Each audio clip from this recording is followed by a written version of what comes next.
AI was probably supposed to turn your go-to-market strategy, that engine, into a Ferrari.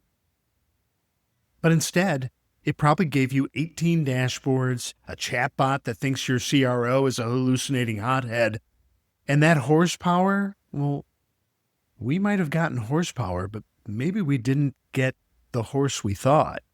Maybe it was more like this puppy here, dressed as a unicorn.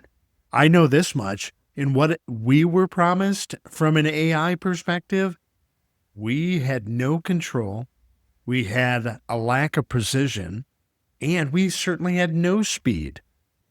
So in other words, we had no traction and no revenue.